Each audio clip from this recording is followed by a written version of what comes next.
سامعین سلامت رہیے. آج ہم ایک بہت اہم موضوع پر اپنی بات رکھنا چاہتے ہیں. حضرت عائشہ رضی اللہ عنہ کی عمر نکاح کے وقت کیا تھی؟ اس کو بہت سے دشمنان اسلام موضوع بناتے اور ہم ان کو بتا دینا چاہتے ہیں کہ اگر وہ کسی ہسٹری کی بک میں دیکھ کر یہ سمجھ رہے ہیں کہ حضرت عائشہ یہ کہتی ہے کہ میری شادی کے وقت عمر 9 سال کی تھی تو وہ غلط سمجھ رہے ہیں. حضرت عائشہ رضی اللہ عنہ یہ کہتی ہے ماں عائشہ کہ شادی کے وقت میری عمر 9 سال. تو ان کے سامنے جو لوگ بیٹھے ہوئے بہت سمجھدار ہیں, ہمارے جیسے بدھو نہیں. وہ جانتے ہیں کہ 9 کا مطلب یہ ہے کہ دوسری دہائی کا 9, جیسے کہ ہم انگلش میں کہتے ہیں کہ 29, 27, تو مطلب تیسری دہائی کا 9 یا تیسری دہائی کا 7.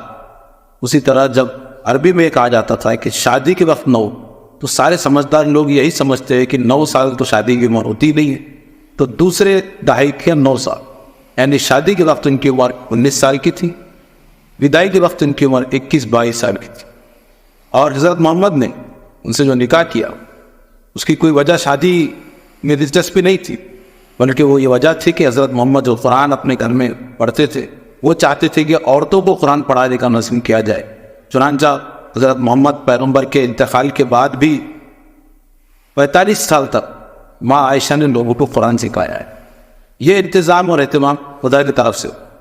ہسٹری کی کئی بکس میں اس کے کئی ثبوت موجود ہیں کہ ماں عائشہ کی عمر شادی کے بعد 22-23 سال کی تھی, اور وہ بہت ذہین تھی, بہت سمجھدار تھی, قرآن کی بہت بڑی عالمہ ودوان تھی.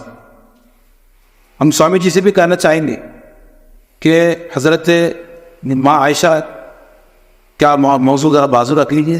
پیغمبر محمد وہ انسان ہے کہ جن کا احسان پوری دنیا پر. آپ 1500 سال پہلے کی دنیا میں چلے جائیے, 1500 سال پہلے لوگ کیسے رہتے تھے؟ نہایت گندے اور غلاظت میں رہتے. لوگوں کو ناخن کاٹنا اور بال اکھاڑنے کے بھی سکھانا پڑتا تھا. لوگوں کو لوگ گندگی میں رہنے کو دھرم سمجھتے. لوگوں کے پاس رشتوں کی پوترتا نہیں تھی. لوگوں کو کپڑے پہننے کا بھی سلیقہ نہیں تھا. لوگ عورتوں کو پیدائشی پاپی سمجھتے تھے. آج بھی بہت سے لوگ سمجھتے ہیں. عورتوں کو کوئی مقام نہیں تھا, مزدوروں کو کوئی مقام نہیں تھا, کوئی حق نہیں تھا مزدوروں, غریبوں کا کوئی حق نہیں تھا, مظلوم مظلوم ہی تھا, ظالم ظالم بھی بنا دیتا, کوئی آزادی نہیں تھی, کوئی اچھائی کا حکم نہیں دیتا, کوئی برائی سے روکنے والا نہیں تھا. اسی طرح کوئی قانون کی پاسداری نہیں تھی, بچوں کے حقوق کو سنبھالنے والا نہیں تھا. لوگ اب بیٹی ہوئی تو زندہ دفن کر دیتے تھے, شرماتے تھے. آج بھی بہت سے نقصان ہیں. اسی طرح پوری دنیا اندھکار میں, اندھیرے اور گمراہی میں پھٹک رہی تھی. حضرت محمد نے سب لوگوں کو برابر حقوق دیے.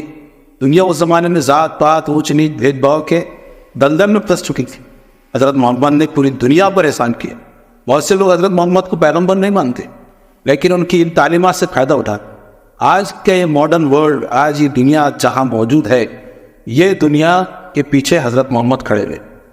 یہ دنیا میں جو کچھ ترقی کی ہے انسانیت کے لیول پر, میں نے کہا تھا سائنسی لیول پر, انسانیت کے لیول پر جو انسانوں نے ترقی کی, اس کے پیچھے حضرت محمد کھڑے ہوئے. بہت سے نان مسلم اس بات کو مانتے ہیں. اس لیے آج دنیا میں کروڑوں اربوں نان مسلمس حضرت محمد کو اپنا آئیڈیل اور اپنا ہیرو مانتے, ان سے بے پناہ محبت کرتے.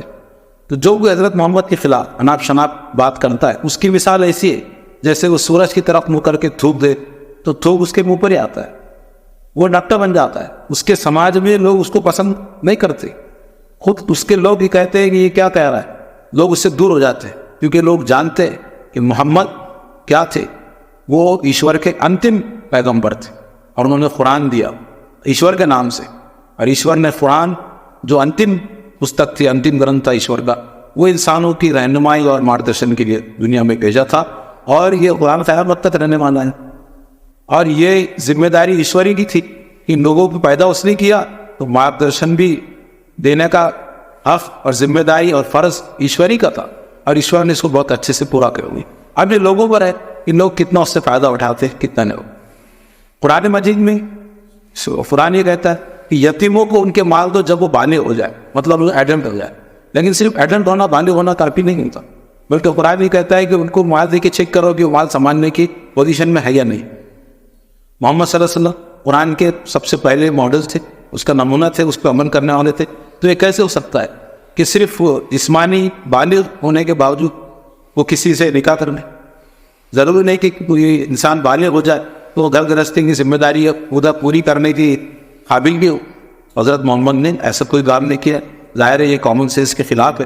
حضرت محمد تو دنیا کو انسانیت سکھانے کے لیے آئے تھے, عورتوں کو ان کا اصلی مقام دینے کے لیے آئے تھے, انسانوں کو انسانوں کی جگہ پر رکھنے کے لیے آئے تھے. چنانچہ یہ غلط فہمی سب لوگوں کی اب دور ہو جائے گا. اس کے باوجود, یہ حق جاننے کے باوجود, اگر کوئی ضد کرتا ہے, کسی کو اگر سورج کی طرف منہ کر کے تھوکنا ہی ہے تو تھوکے, اس کا وہ خود ذمہ دار ہے.